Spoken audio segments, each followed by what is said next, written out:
Narcissists speak in the language of crazymaking, of projection, of word salad, of gaslighting, and of pathological envy.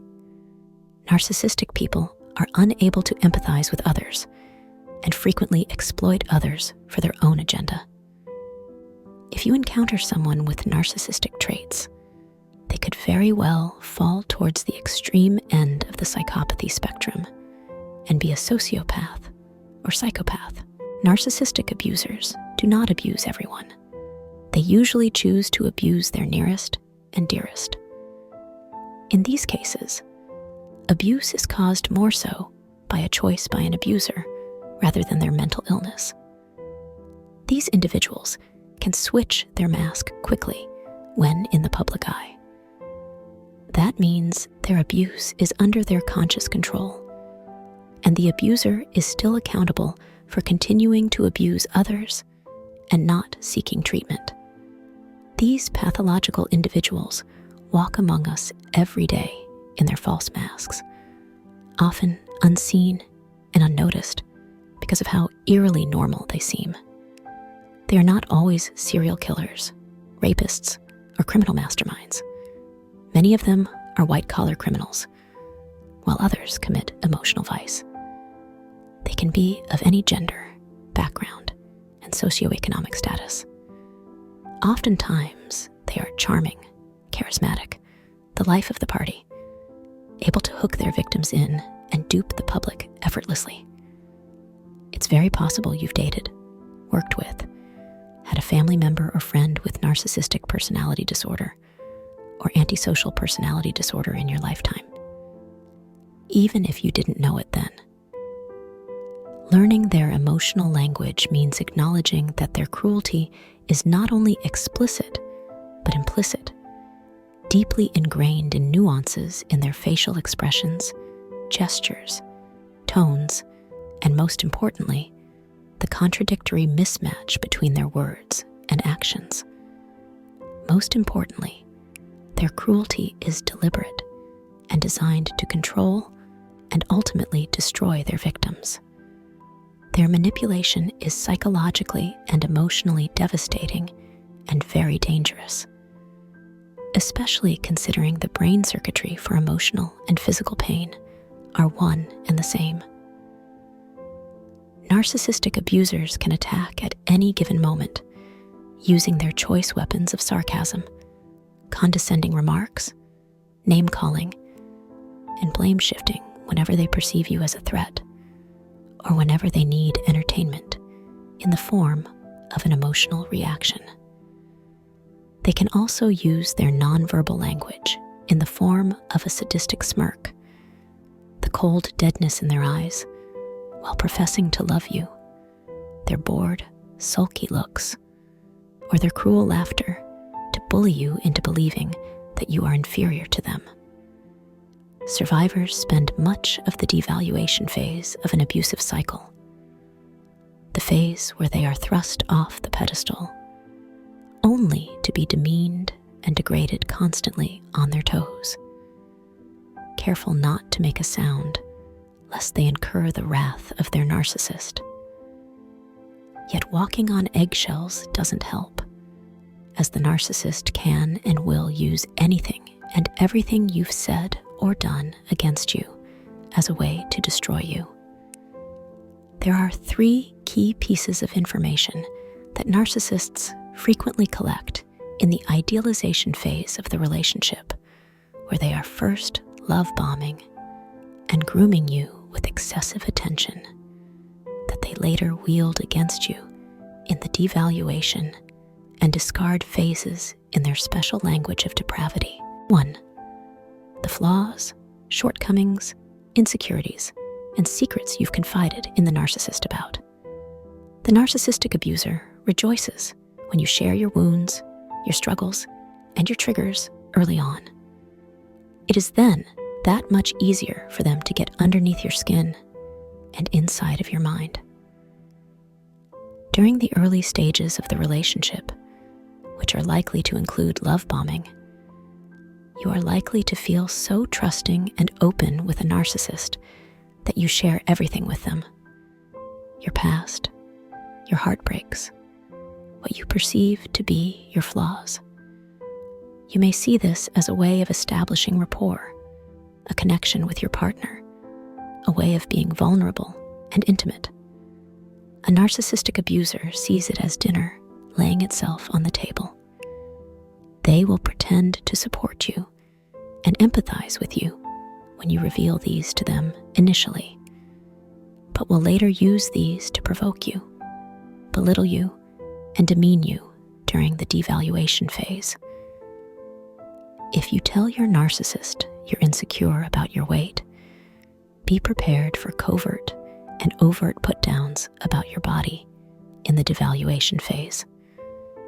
If you reveal to a narcissist that you've been through a past trauma, such as being sexually assaulted, it won't be long before they are using degrading lingo in the bedroom to make you feel like a used object. They thrive on the fact that you are being re-traumatized. Their ability to make you regress right back into the original trauma with just one turn of phrase makes them feel powerful. And they live for that power because it is the only power they have in their empty lives. To a narcissist, any open wound is an invitation to cut deeper, and the narcissist can and always will cut a wound even deeper than the first. 2. Your strengths and accomplishments, especially the ones they are pathologically envious of. Initially, when you were on the pedestal, the narcissist couldn't get enough of your strengths and accomplishments. They couldn't stop raving about you to family and friends, showing you off, treating you like a trophy, an essential part of them.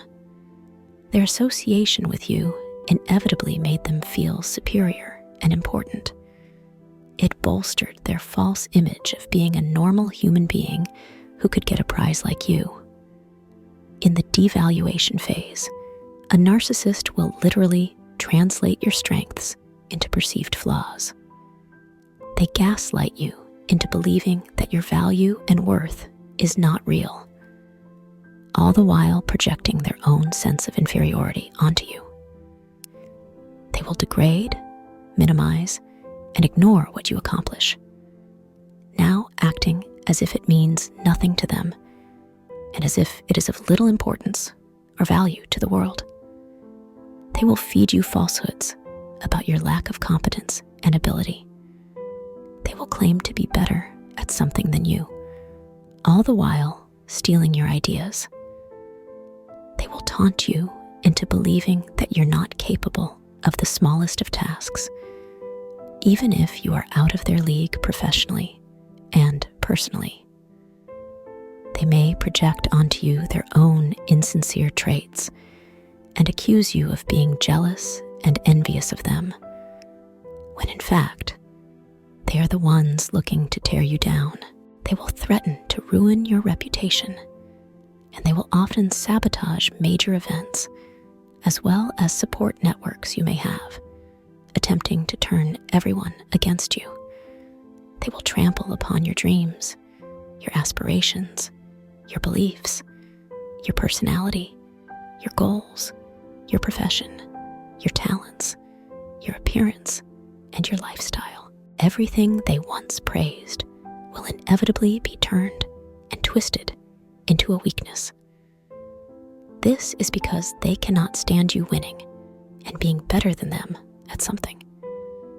To them, everything is a competition and a game that they must win at all costs.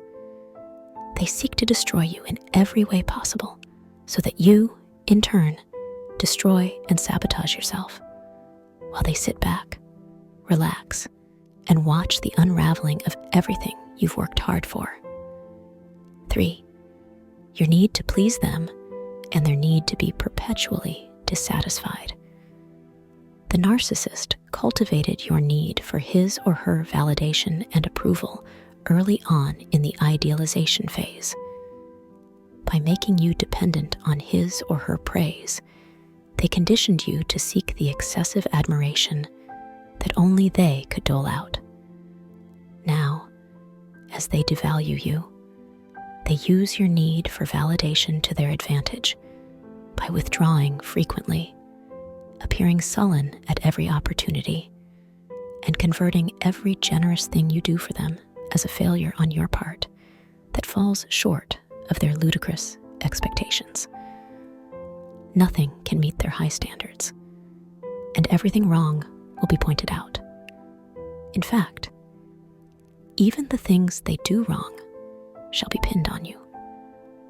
Their blame-shifting language, passive-aggressive, sulky behavior, and narcissistic rage at the slightest injury become all-consuming for the victim, as the victim attempts to strengthen his or her efforts to meet the standards of the narcissist. Standards which inevitably set the victim up for failure. For this, the victim is met with verbal assault, accusations, and unfair comparisons, which instill in him or her a pervasive sense of worthlessness and never being enough. If the victim ever attempts to make the narcissistic abuser accountable for being a decent human being, they will lash out in rage, blaming them for the abuse and stonewalling the victim into silence. They love to have the last word, especially for the language they've created. Taking back your control and power from a narcissistic abuser means going to war with the language they use against us.